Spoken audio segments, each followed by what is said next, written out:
પોરબંદર આમ આદમી જિલ્લા મહામંત્રી, ખાસ કરીને વાડી પ્લોટ શાક માર્કેટમાં જે શૌચાલય છે બહેનો માટે એ તાળા મારેલા છે.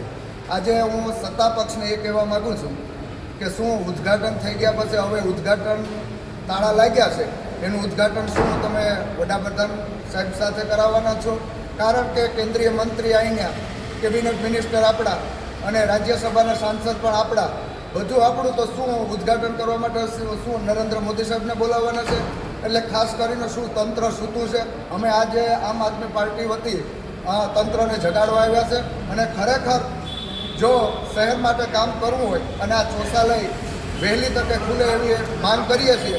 અને જો તમારે ઉદ્ઘાટન અને નારિયેળ જ ફોડવાના હોય બીજી વખત, તો હું એક વિનંતી કરું છું સત્તા પક્ષને કે નરેન્દ્ર મોદી સાહેબને પોરબંદર લાવો અને શૌચાલયનું ઉદ્ઘાટન કરાવો.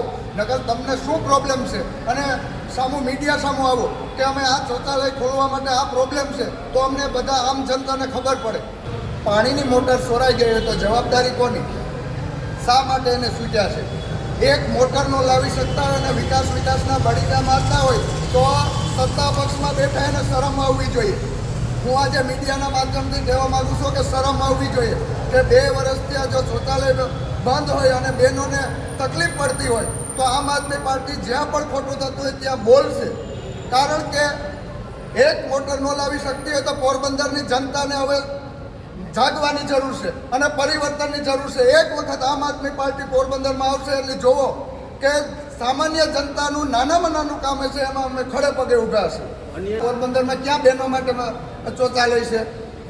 ખરેખર મહાનગરપાલિકા કહેવાય, કામ ગ્રામ પંચાયત જેવું પણ નથી. હું અહીંયા પોરબંદરમાં જોઉં છું કે જનતાના ટેક્સના રૂપિયા મહાનગરપાલિકાના અને કામ ગ્રામ પંચાયત જેવું નથી. અને શરમ આવવી જોઈએ સત્તા પક્ષમાં બેઠા અને મત માગવા આવે છે. હવે જનતાને હવે જાગવાની જરૂર છે, પરિવર્તનની જરૂર છે. એટલે વહેલી તકે લોકો જાગો અને વહેલી તકે પોરબંદરમાં જે શૌચાલયના કામ છે ઝડપથી થાય અને બંધ છે એ વહેલી તકે ચાલુ કરે એવી અમારી માંગ છે આમ આદમી પાર્ટી તરફથી.